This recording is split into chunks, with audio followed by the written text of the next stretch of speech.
अस्सलाम वालेकुम, कैसे हैं आप? उम्मीद करता हूँ सब ठीक ही होंगे। माशाल्लाह से माह रमज़ान का आज दूसरा दिन था। उम्मीद करता हूँ सबका दूसरा रोज़ा अच्छा गुजरा होगा। इसके साथ ही लोग बात करते हैं कि भाई कौन से बर्ड लगाएं, कितना पैसे लगाएं, हम कैसे लाखों रुपए कमाएंगे। मेरे भाई लाखों रुपए कमाने से पहले का प्रोसीजर मेरे भाई सबसे पहले इसकी जो रिक्वायरमेंट है वो है शौक। आपको कितना शौक है, आपको शौक है या नहीं है? शौक पैदा करने के लिए आपको सस्ते बर्ड रखने पड़ेंगे। सस्ते बर्ड से आप शौक पैदा करें, उसके बाद महंगे बर्ड पर जाएं। ये बर्ड का कारोबार शहनशाही कारोबार है, बरकतों वाला कारोबार है, पैसे वाला कारोबार है। मगर वो कारोबार पॉजिटिव उसमें प्रॉफिट में तब कन्वर्ट होगा जब आप बर्ड्स को शौक के साथ रखेंगे।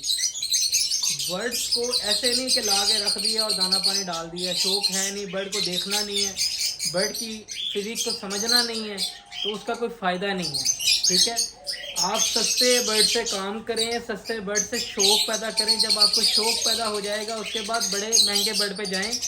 एक चीज़, दूसरे नंबर पे ये शेख चिल्ली की तरह जो लोग कहते हैं कि लाखों लगाओ और करोड़ों कमाओ, ऐसा सीन इसमें नहीं है। जब तक आप इसका शौक नहीं पैदा करेंगे, आपको दिलचस्पी नहीं होगी, तो ये मुमकिन नहीं। मुमकिन है मगर आपको ये नहीं हो सकता कि 10 लाख लगाओ और 80 लाख कमा लो।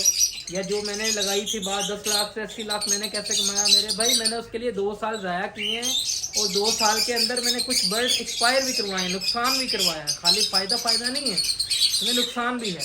तो ये चीज़ है, आप लोग खाली ये मत सोचें कि पैसे लगाएंगे और पैसे आना शुरू हो जाएंगे। इसका टाइम फ्रेम होता है, साल इसका टाइम होता है। साल के अंदर ये 1 साल पहले आप बच्चे खरीदेंगे, जब बच्चे 1 साल में बड़े हो जाएंगे उससे आपको जो प्रोडक्शन आएगी, जो बच्चे निकलेंगे वो सेल करके आपको प्रॉफिट आएगी। प्रॉफिट मिलती है और ठीक ठाक प्रॉफिट मिलती है।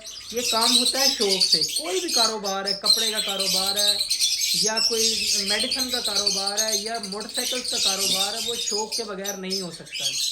शौक होना चाहिए किसी भी कारोबार के लिए। आपकी दिलचस्पी, लगन, तड़प होनी चाहिए। जब आपकी दिलचस्पी, लगन, तड़प होगी तो उसके बाद ही वो कारोबार, वो बिजनेस, वो शौक कामयाब होता है। तो बर्ड्स का भी कारोबार ऐसे ही है। बर्ड्स में पैसा है, दूसरे कारोबार की निस्बत पैसा इसमें ज़्यादा है, मगर शौक ज़रूरी है। शौक के बाद पैसे रिक्वायरमेंट है, उसके बाद जगह की रिक्वायरमेंट है, उसके बाद वालिदैन की इजाज़त की रिक्वायरमेंट है। ये 3-4 प्रोसेस होते हैं। जब घर वाले अगर नाराज़ हों और आप बर्ड रख लो तब भी कोई फ़ायदा नहीं है। घर वालों का राज़ी होना भी ज़रूरी है, जगह का होना भी ज़रूरी है, पैसों का होना भी ज़रूरी है, शौक का होना भी ज़रूरी है। ये सारी चीज़ें जब कंबाइन होगी तो तब आपका उसका फ़ायदा होगा। अगर आप ये चीज़ें कंबाइन नहीं करेंगे, एक चीज़ भी कम होगी तो उसका फ़ायदा ही नहीं है। किसी को डिसार्ड नहीं कर रहा मेरे भाई, आप करें, मेहनत करें, मगर मेहनत के साथ साथ ये चीज़ें भी ज़रूरी हैं। ठीक है, आप ये काम करेंगे, फ़ायदा होगा इंशाल्लाह ताला। ये चीज़ें आपको हम बताते रहेंगे अपने चैनल के ज़रिए। आप लोग हमारी वीडियोस देखते हैं, सब्सक्राइब करते हैं, लाइक करते हैं, ऐसे ही करते रहिए। हम लोग आपके लिए वीडियोस बनाते रहेंगे, ऐसे ही बनाते रहेंगे। अस्सलाम वालेकुम। ये देखें जी, आज मैंने pair blue opaline split tail fallow की फ़ीमेल लाहौर भेजी है। अल्हम्दुलिल्लाह हमारा रोज़ाना की बुनियाद ऐसे ही रोज़ाना हम कार्गो भेजते हैं। कभी